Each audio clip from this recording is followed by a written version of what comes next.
Stipulation Legacy Cube Draft here from the Community Cup.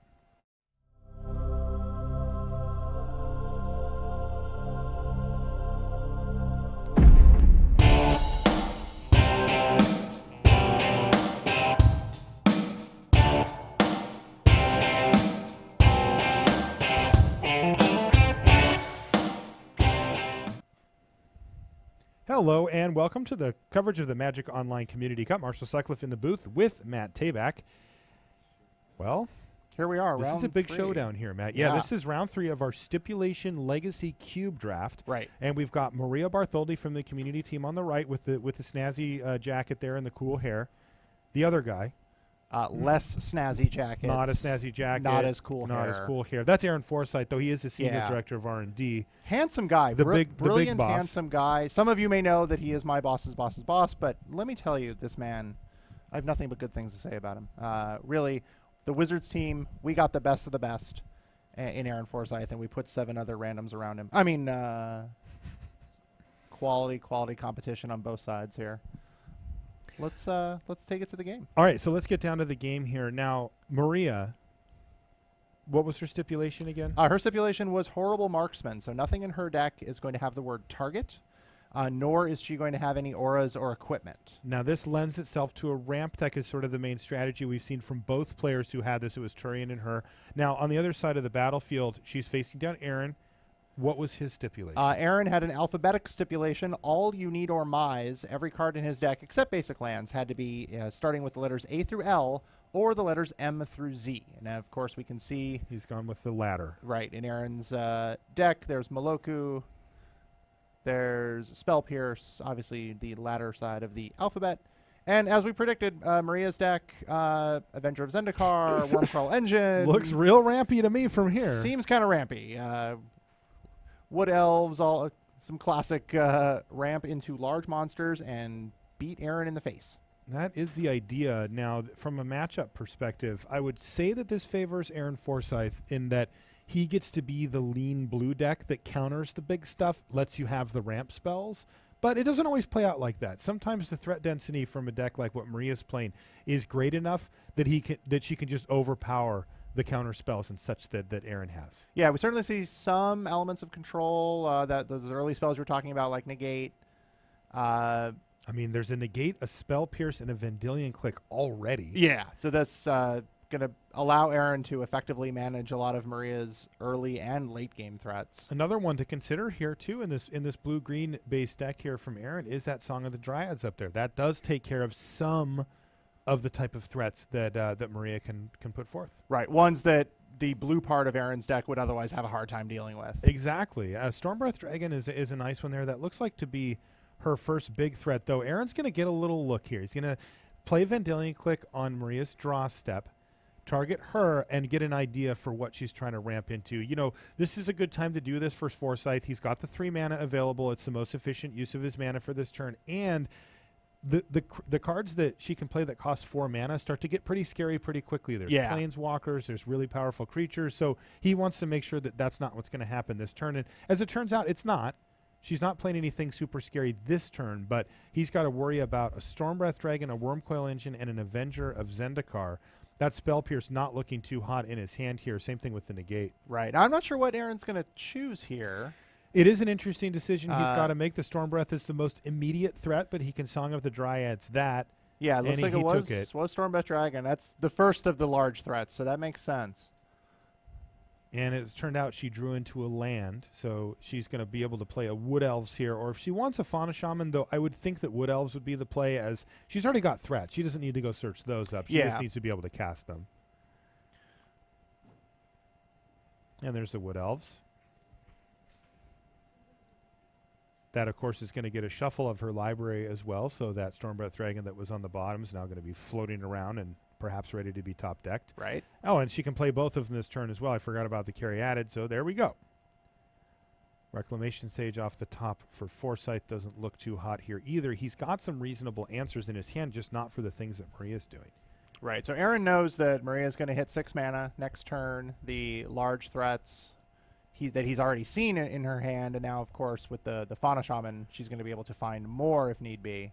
Yeah, and that was a nice draw. The Lotus Cobra is fodder for the Fauna Shaman. She doesn't even need to play it here. She can just slam Wormcoil. And yeah, Reclamation Sage can take care of Wormcoil's first line of defense, but then, he's still left with battling the leftovers. So not a great spot for Forsythe here, it must be said. Yeah, some counter magic in Aaron's hand. Unfortunately, they all say the word non-creature, which is not helpful against the Wormcoil engine. So Worm Dad shows up, and yeah, I mean, like I said, he can use the Reclamation Sage here. Yeah. Ooh, that's a bold attack. Just runs in the Fauna Shaman. That's a situation where if Forsythe had an instant, like maybe a card draw spell, he could get his Tarmogoyf up to a 2/3 and just eat the Shaman. Yeah, that was a very brave attack. It was. On Maria's part. There was no fear whatsoever. Just, Tarmogoyf, hi. I'm going to go attack past you now. Yeah, and it worked, though, because he didn't have it. So yeah. She gets in for 2 and passes the turn back. So here's Reclamation Sage to kind of mitigate the Wormcoil. But again, the 2 worms left over are a big deal now. Especially the Lifelink Worm. As one plan that Aaron could have is just to keep beating in the air with a Vendilion Click and get a really good clock going with that.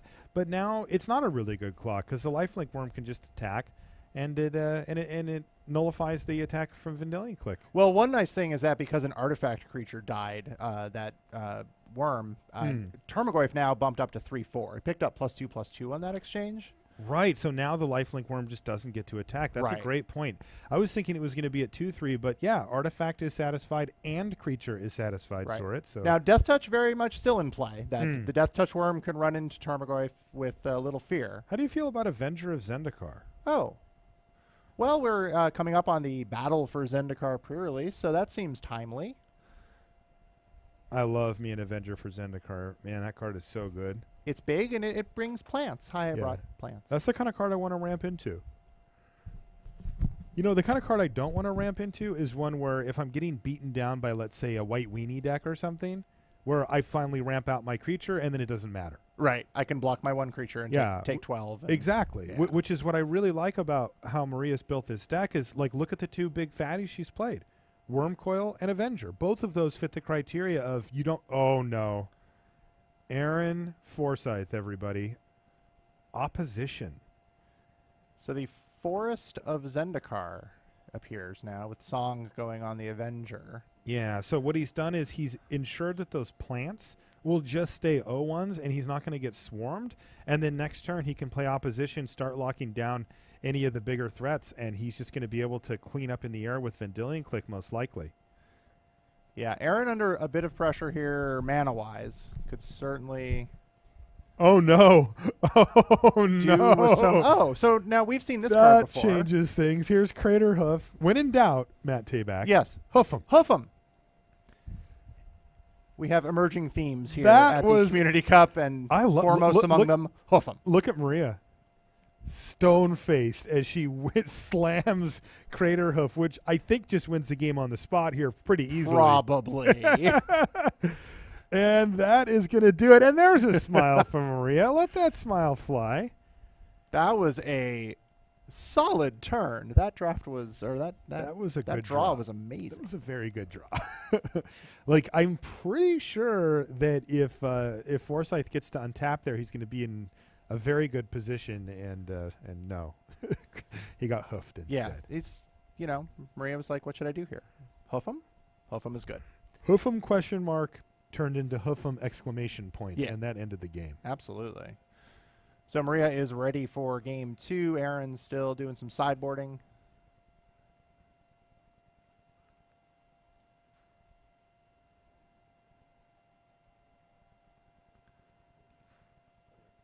Yeah, I wonder what's going through Aaron's mind right now. He, it seems like his plan is good. He feels just like dismay. Yeah, maybe dismay, right? Panic. He's going to run from the building.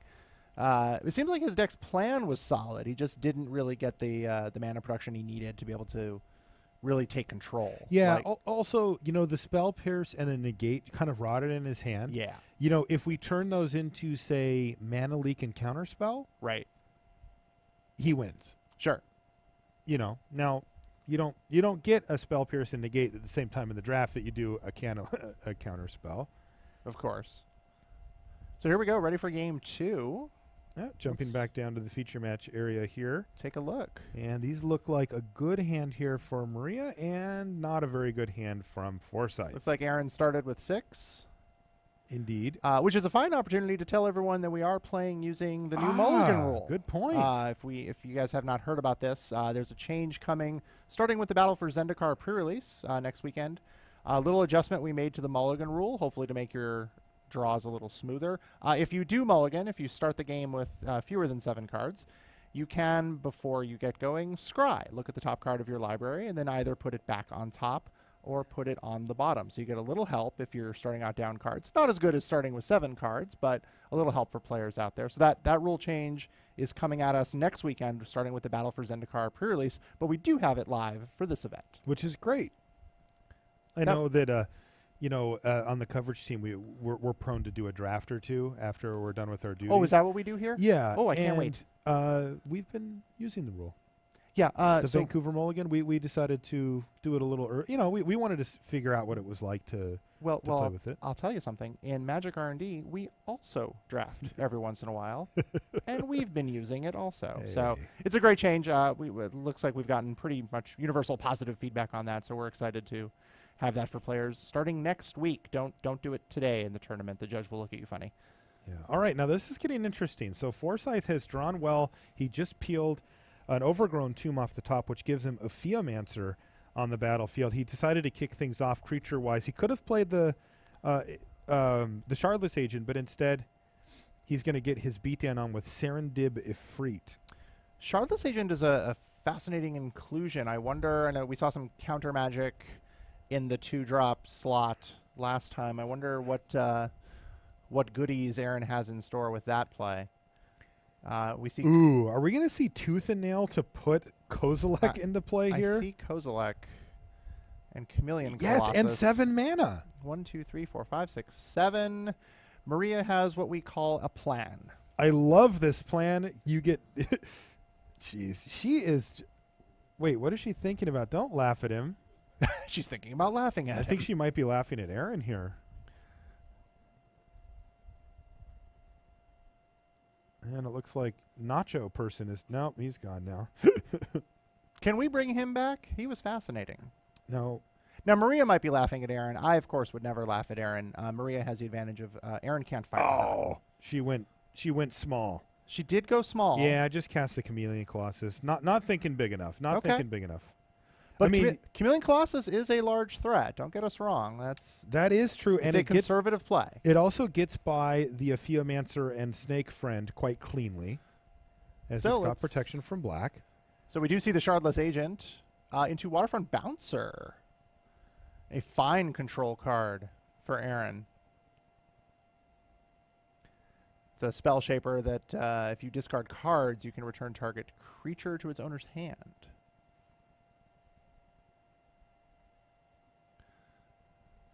And Aaron continuing to peck away.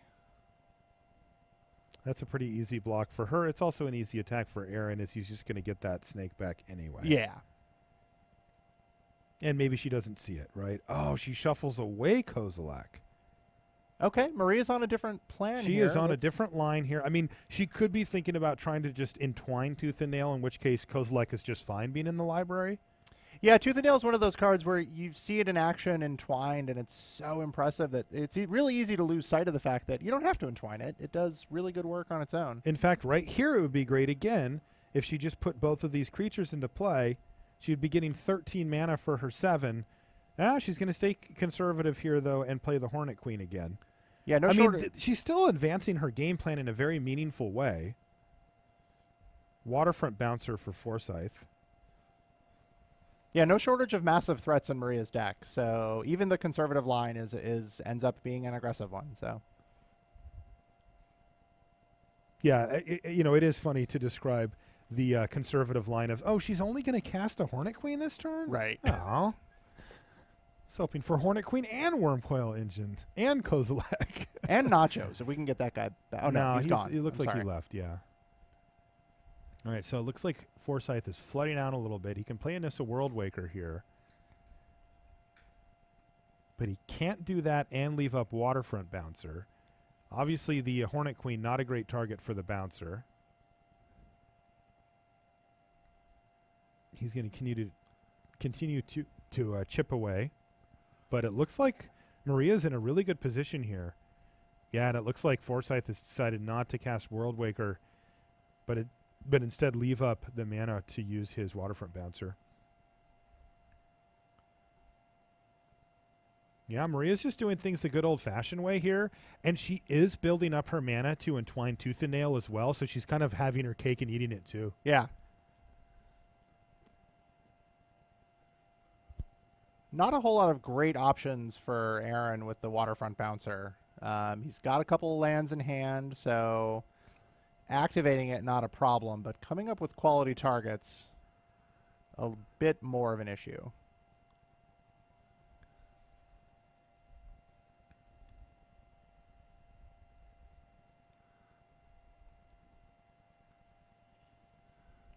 But the Colossus is a good one.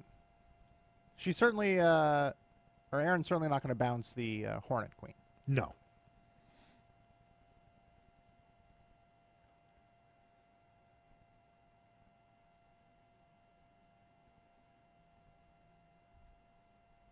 Looks like Forsythe's throwing the old chump block here.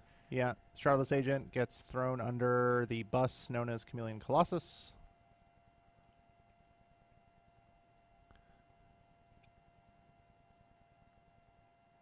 And Wormcoil Engine's going to get returned to her hand. That seems fine. Yeah. Tarmogoyf off the top here for Forsythe, and he is in a bad position here. Though the Tarmogoyf is actually going to help a little bit, especially because I did notice a slight misplay from Maria there. She cast her Wormcoil Engine pre-combat and then attacked with Chameleon Colossus. And if she does that here, if she just goes, okay, fine, Wormcoil again, attack you with Chameleon Colossus, Forsythe can actually double block, and because she didn't leave herself enough mana to pump it last time. Oh, sure. There was some. How about we just win instead, though? Oh, so what? No. What did Maria draw? I can't. No, she didn't draw it. Oh, I'm sorry. She searched it up. Right. So she hoofs Aaron Forsythe on back-to-back games. And here's the really sick part: she got to still had all these. The tooth and yeah.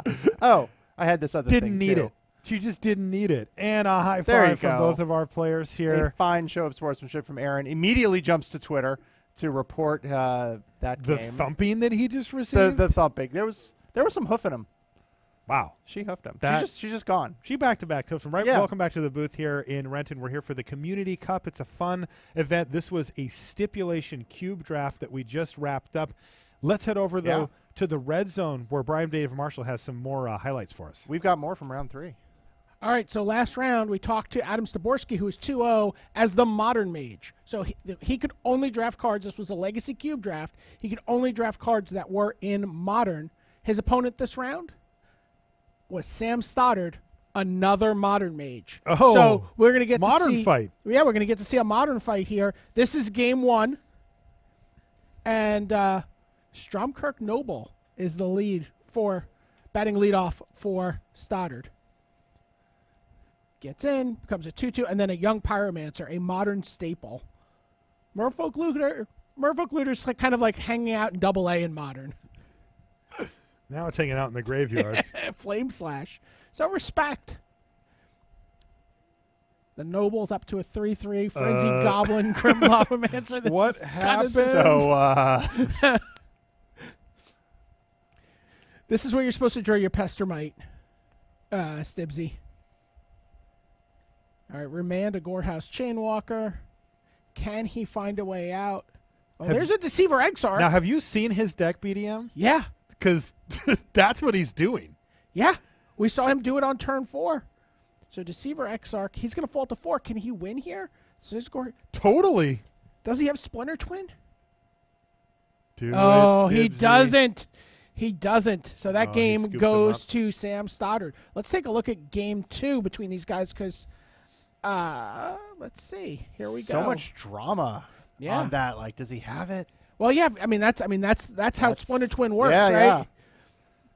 You know. All right, here we go. This is game 2 between Sam Stoddard and Staborski. Staborski leads off with a Temple of Epiphany, Scries. And there's a Goblin Glory Chaser, a Grim Lava Mancer, and a Seal of Fire. Seal of Fire on both sides of the table. Wow, look at this. Seals of Fire being broken all over the place. Spellskite. There's Chandra. Fire of Kaladesh. There's a Cunning Spark Mage. Chandra attacks. It blocks. Spellskite blocks. Here comes Grim Lava Mancer. Untaps Chandra. Okay. Down goes Cunning Spark Mage. Down goes Grim Lava Mancer. But Chandra transforms, but Bonfire clears the path. But here's the Thundermar Hellkite. And into the red zone. The reddest of red zones, Matt Tabak. This is a meta red zone. Yeah. So Merfolk Looter searches, discards a... Wow. Zealous Conscript steals the Thundermar Hellkite. But there's a Flamewake Phoenix. All right, he's digging with Merfolk Leader. I mean, again, he Splinter Twin. Nope, he doesn't find it. If he, again, could have Splinter Twin Zealous Conscripts there. But Sam Stoddard derails Modern Juggernaut Adam Staborski. So that was, Adam's deck looks great. Has obviously a couple of cards that, it's still a cube draft, right? You're not going to, play Modern Merfolk Looter necessarily in your Modern deck. But, here you have to. But Sam Stoddard, he's just like playing the burn deck. Just thumping. Yeah. That looked great. So, but yeah, we're keeping an eye out. We're looking for some other matches, and we'll bring it back. But sending it back to you guys while I look at some other people's computers here. Thank you, BDM. Yeah, so it is interesting, when you try for that type of strategy in Cube, like what Stibbs was going for there. You don't get the full copies of each of the things. I mean, Cube Draft is a very interesting constructed format. Don't get me wrong. Yes. But it's not full constructed. Smaller deck, but you don't get the copies, so you don't get the density. It does mean more time to set up in a red deck and really take advantage of that. Yeah. But right now, we've got Maria Bartholdi down with Tim Willoughby for an interview. I'm here with Maria Bartholdi here on the floor at the Community Cup. Now, Maria, yourself and Megan at the start of this format kind of said that this was the one that you were worried about. Yes, that's true. We were definitely worried. And is that just because you've not done that much Legacy Cube, or what was going on there? Correct. I've probably only drafted Legacy Cube maybe 4 times. Now, for those looking at the scoreboard, and I do recommend that you look at the scoreboard, what is the overall score for Magic the Amateur in this format? We've only had 1 loss. So 5-1 between the two of you. You picked up 1 loss against Sam Stoddard's moderately ridiculous red deck. Insane. We can say it. His deck's insane. But great start for the community with this performance. How do you feel about how your deck went? I loved my deck. So the only times I've drafted Legacy Cube, I've drafted Reanimator and Green Ramp. And my stipulation was no targeting, so I decided Green Ramp. There's hardly any targeting in that deck. So I drafted it, and Crater Hoof Daddy was the all-star. Yeah, we saw in round 1 you had that paired up with Hornet Queen, and it was doing some very good work for you. It was nasty. But yeah, now, next format coming up, Battle for Zendikar Sealed. Very, very exciting. We had our first chance to play a little bit with Battle for Zendikar yesterday. Got 1 draft in just to get a little bit of a feel for, some of the new cards. There's been a lot of poring over the spoiler. How are you feeling about that one? Oh, we've been reading the spoiler nonstop on our phones, in our hotel, here. We played a draft with it, and it was a lot of fun. I played Eldrazi Ramp, so I'm looking forward to trying that again in Sealed. So far, it's all about making gigantic monsters and smashing people in the face. And with Eldrazi in the format, you just keep doing that all weekend, really. Yeah, that's my MO. So here's hoping for Ulamog. All right, well, best of luck in the next rounds. We'll get a chance to see your Sealed deck soon enough. But 2-1 in the Community Cup, Maria Bartholdi. And welcome back to the booth here in Renton for the Community Cup. She said Crater Hoof Daddy? Yeah. No, it's Crater Dad. It's Hoof'em. Hoof'em. You hoof 'em. The Hoof Dad? Right. It's Hoof Dad, guys. The Hoof Dad. You Of hoof 'em course. with- Thank you you, hoof 'em with BDM. Hoof Dad. Please. Yeah, whatever What you other want to options call are it, it gets the job done. And Maria Bartholdi certainly got her hoof on. So why don't we send over to BDM? He's got some more replays in the red zone for us. Well, we just had that interview with Megan and with Maria, and she was talking about how Megan's been doing well. Megan had quite a test this round. She had to play against Mike Turian. Let's take a look at that match. I've got that all queued up here. And Mike Turian, of course, was the horrible marksman. So he's playing basically the same deck that Maria was playing that she did in her other pod. Wild Mongrel for Mike Turian, followed up by Oracle of Moldiah. And a little bit of a slow start here for Megan. And, Tarmogoyf, Phyrexian Revoker naming Jace Vryn's Prodigy. And this is not looking good when your Hypnotic Spectre has to chump block a Tarmogoyf. Things are going badly. Compulsive Research. And that's it for that game. That was game 1. That was a thumping. But let's see how the subsequent games went. BDM, this is like I said, my first time here, and I'm checking out the Red Zone. What I really like about the Red Zone is it lets us really quickly get a look at a lot of the action that we may have missed while everyone's playing at the same time. Have we considered just giving the players during their matches like 3 minutes on their clocks? We could have every match look like this. So here we go. This is game 2. I'd watch that. This is the right speed. Farseek for Mike Turian. Sakura Tribe Elder. So he's in full ramp mode here. Is he? Is that going to get... That gets forbid with buyback. Wow. Oh, we see why. Discarding Grave Titan and Bone Shredder, but Diabolic Servitude brings back the Grave Titan. It was just an excuse. I don't care what you're playing.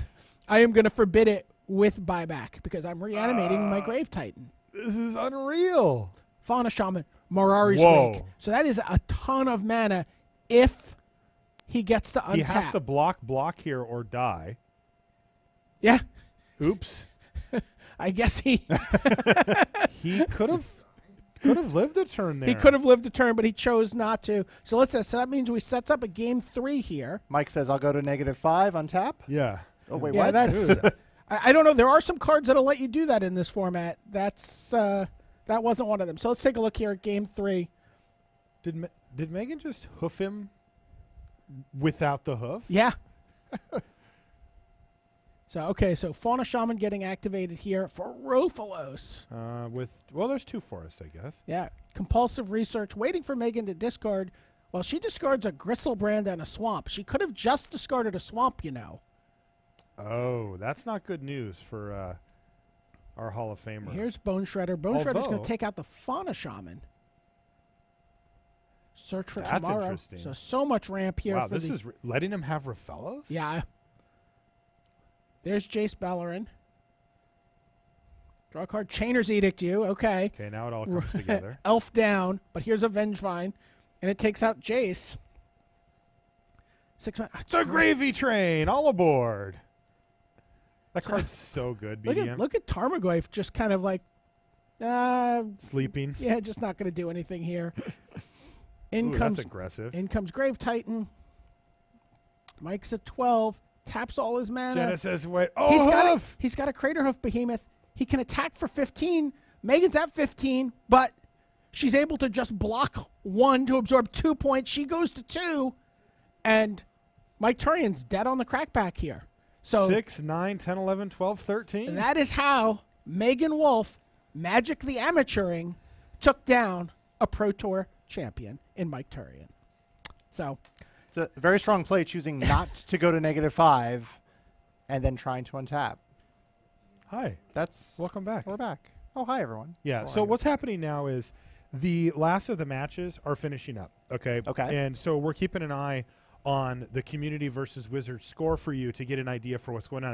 Now to update you, when we came into the round, deadlocked. Dead even. Dead even. And so we're keeping an eye on that because we're heading into a lunch break for the players, but I want to make sure that you guys know I'm going to eat too.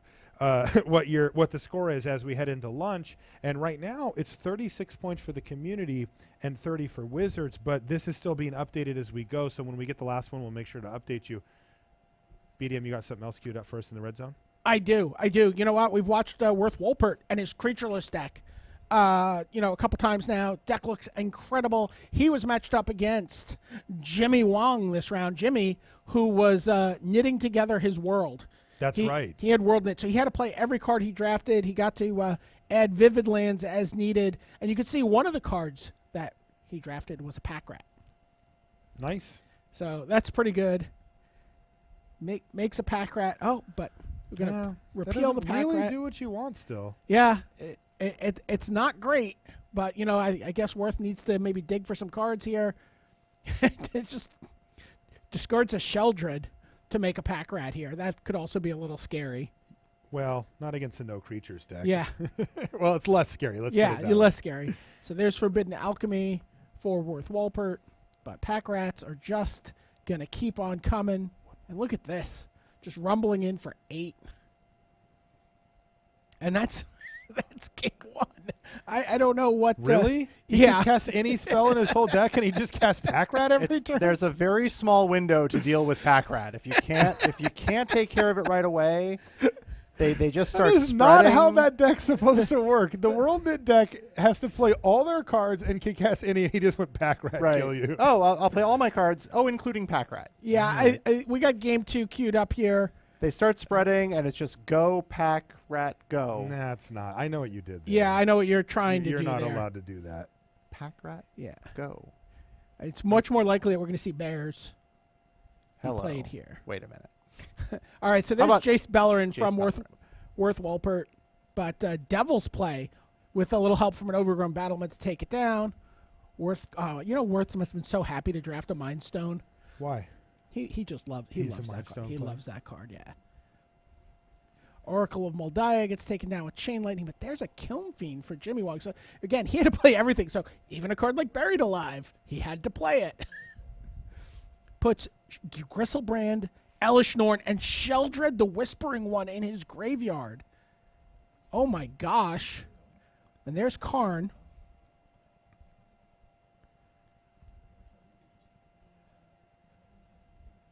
Burst Lightning, exile a permanent. This looks pretty good for Worth here, but here's Nissa Vastwood Seer. Okay, Worth sacrifices his Mind Stone to draw a card, and he control magics. Oh no. Oh no, do you see what happened there? Wait, Worth, let's pause here for a second. Worth control What magicked Nissa, Okay. Right. played a land, and transformed it, and it came back as Nissa Sage Animus. Oh, a fine rules interaction For to highlight. Jimmy Wong. Oh no! That's brutal. Now he's gonna have to Karn it away or What, something. is Worth going to have to file for compensation, or is A- that how it works? No, let's zoom in on Nissa, and let's check it out. Return her to the battlefield. I will call everyone's attention to the last ability of Nissa Vastwood Seer. Then return her to the battlefield, transformed under her owner's control. No, that is a tragedy. Her owner, quite correctly, is Jimmy. Oh, and look at this. Wow. A valuable lesson for everyone out there on reading all of the cards. Okay, Ice taps a land. Exile a permanent with Karn. Tameo the land. Okay. So this is looking pretty good for Worth, but there's Garrick Wildspeaker. And a face down morph. Ashiok comes down. And but I get the game has ended. It looks like Jimmy Wong won. I'm not sure exactly what happened here. Maybe it went to judge's decision. I guess so. No. I'm not sure what happened there. I can check for you. Jimmy Wong did win 2-0. Yeah. Okay. I'm out. So a bit of mystery surrounding the end of that game. Now we do have one more match left. Oh, So why don't we bring it back and we'll check in on that match that we have going here, which is actually between the Doc, Gabriele, and he is playing against Ali Medwin from the Wizards team, and they are embroiled in a battle where Doc finds himself up 1-0, and we are in game 2. Matt, can you just break down this very simple board state for us, please? oh, sure. Thank you. So what we I have appreciate here that. is on Allie's side now. Holy which, crap, those all have haste? Oh, she bushwhacked? Look there's at this. bushwhacking going on. Real quickly, just as a reminder, the draft stipulations, Doc was on the odds or evens plan. So all of his cards had to have all odd or all even converted mana costs. As you except can lands. see, it's evens that he's chosen. He went even. And Allie is on the WorldNet plan. She had to play every card she drafted, but she was also allowed to add as many vivid lands as she wanted in addition to basic lands. So a bit of discussion before on this stipulation on whether you wanted, all of your lands entering the battlefield tapped. How many vivid lands was correct? Most people thought, most or all was definitely the correct plan here. So that's why we see the rare Goblin Bushwhacker Massacre Worm combo? Yes. It's not a draft combination you see very often, but when you are forced to play every single card you draft, crazy things happen. This is great. So Bushwhacker Massacre Worm is just sweet. Yeah. Doc's deck looks like a well-oiled machine. Powerhouses like Jace the Mind Sculptor, Kaiga. Are there a lot of people standing around Doc right now?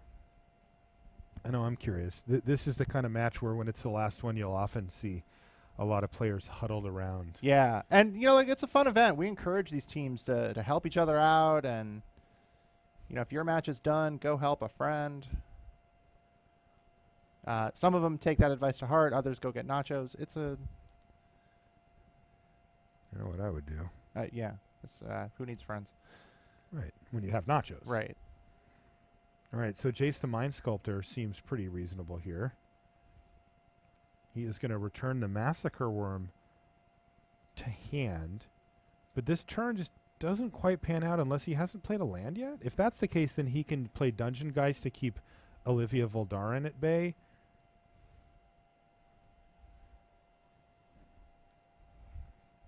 All right, so there goes the Massacre Worm. It doesn't look like he's got a land drop to spare. Oh, never mind. They're in combat here.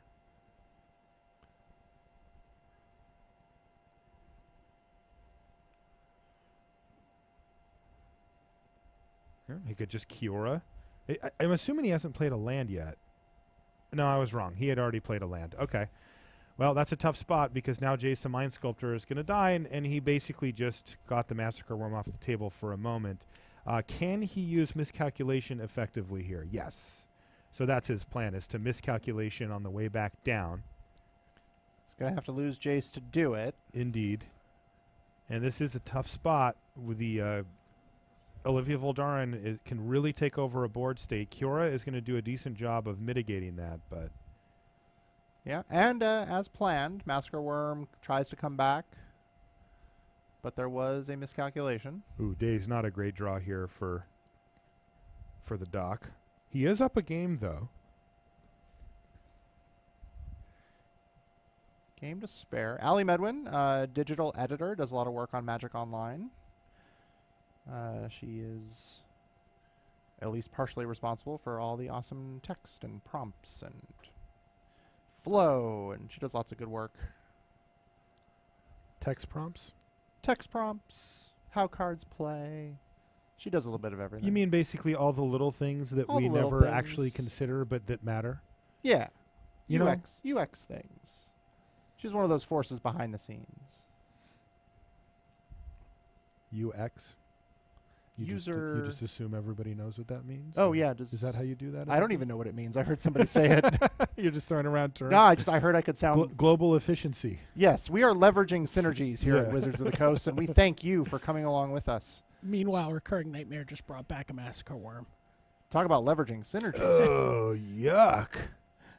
That did not work out how Gabe had it planned. Yeah, he had really nicely kind of cleared the way. The Olivia Voldaren was kept at bay, but now Massacre Worm coming back is a pretty major issue. He can use Dungeon Geist to keep it down, but then Olivia Voldaren can just shoot down the Geist at some point. He may just have to play Kega here. How much mana does Allie have? She's got 4, 5, 6, 7, 8, 9 mana. So she's 1 mana away from just being able to run down Kega anyway. Yeah. Yeah, this is not... Olivia Voldaren, even... Now, wait, hold on a minute. So we've jumped... Hold on a minute. No. So the ability from Kiora, does it also prevent damage from that activated ability? I mean, there will clearly be a window where that isn't the case, but is that the case? Well, let's zoom in on Kiora. Well, I can't. Oh, you can't? Yeah, we're watching... Oh, right, I'm sorry. it has become a point that has become moot as he minused Kiora here. Anyway. Oh, okay. To draw. Maybe relevant is the fact that Allie's deck filled with Vivid Lands, she's sitting on 9 mana, is unlikely to have 10 next turn. Untapped, yeah. Good point, so good point. with Olivia. Still, I just feel like Olivia ends up taking over this game, right? Because even in the scenario that I was describing earlier, let's see what happens here. Yeah, and it still does. Oh, no, he didn't use it that time anyway. But the point is that Kiora would have to then plus at some point, and then in response, Allie could just shoot down whatever she wanted to shoot down, regardless. 1, 2, 3.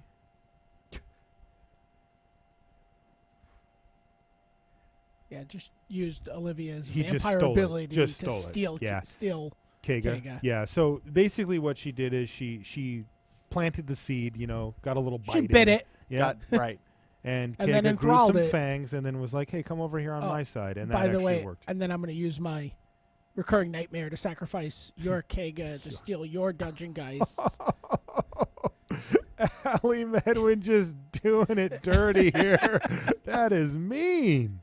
Yeah, if you're going to have to play all the cards you draft, recurring nightmare really helps. Yeah. If it's one of Yeah. those cards. Now, what we see here is a concession by Gabe. The clocks are going to start to become an issue here. And interestingly, Allie's actually the one with the lower clock as they went in to sideboarding. Okay, Yeah. I didn't even look at that. That's Yeah, very well spotted. She's actually below the 5-minute mark. Okay. Yeah, and So it looks like Doc's sitting at about 6:20. yes, and he's going to have to. Oh no, he's going to be able to keep this hand. But this is interesting. It didn't seem like either deck was particularly fast. Right.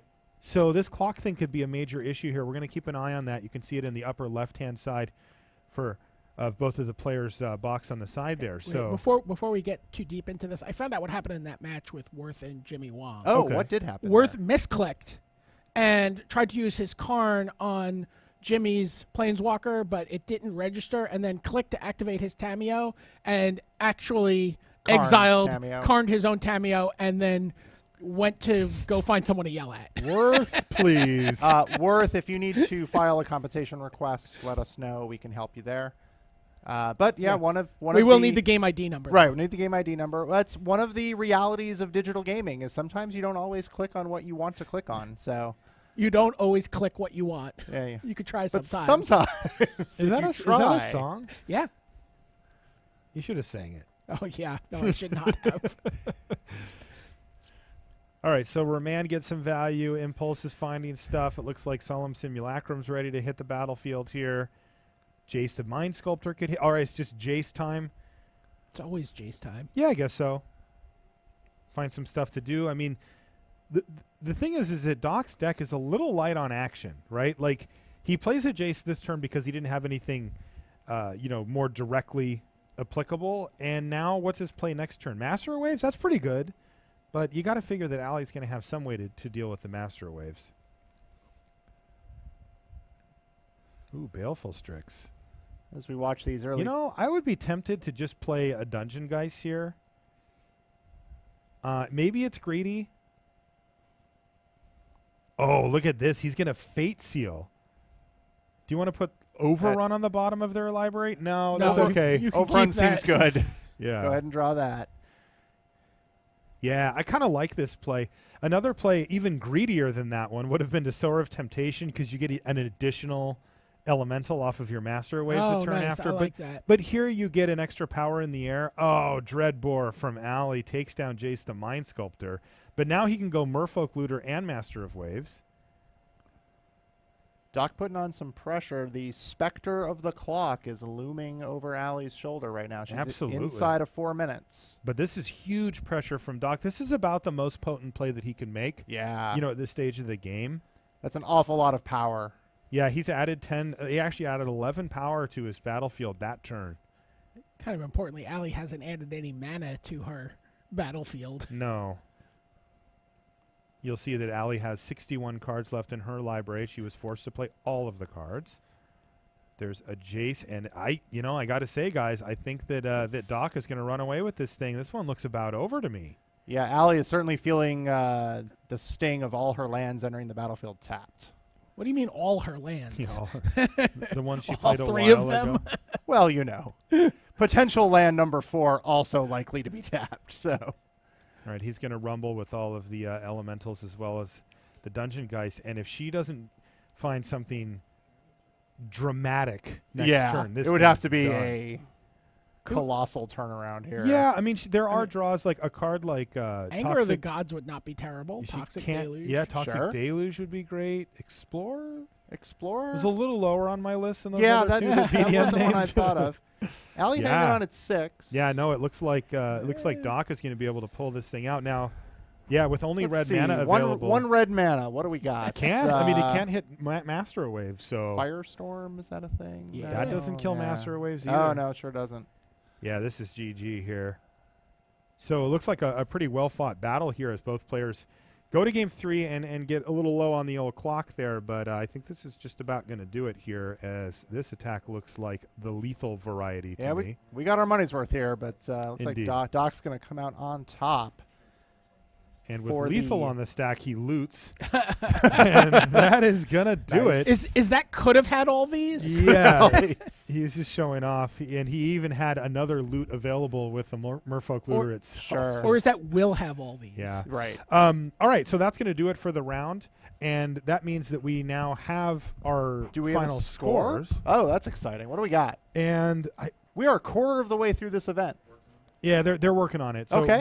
I want to make sure that that last round gets in before we announce it. But we're Yeah, going to yeah. have a little graphic for you. But once we have it, we'll bring it up. Then just to run over the schedule here, we're going to take a lunch break here in Renton. Yeah, I'm excited too. Yeah. And then after that, what are we doing next? What are we doing next? I actually forget. What's I after? have no this? idea. We're going to come back. We're going to play some Magic. BFZ It's sealed. BFC sealed, not Real life. real life, not on Magic Online. We have printed. We have booster packs. We're going to be cracking packs. And for those of you at home, there's nothing great. They're just cracking packs, building These are decks, just booster battle. packs. Yeah. We have them. They're drafting. There's no stipulations. There's Yeah. no special rules. Draft. It should be great. Have Well, fun. Sealed. Or sealed. I'm Yeah. sorry. Yeah, but it'll be fun. All right, Sealed. let's take a look at the final scores from our first round Ooh, of we have a action scoreboard. here. The defending Uh-oh. champions. I'm getting so used to this, Tayback. The community team out to a 42-30 lead after 1/4 of action. Yeah, this is huge. I mean, this is a 12-point lead. This is what you'd call like a steady gain, right? Like they didn't crush them. No, wasn't but crushed. this isn't particularly close either. 42-30 is a solid start. Now, as I for the thought I heard you community guys team. talk about earlier, Wizards of the Coast might have an informational advantage in paper sealed BFZ. We did.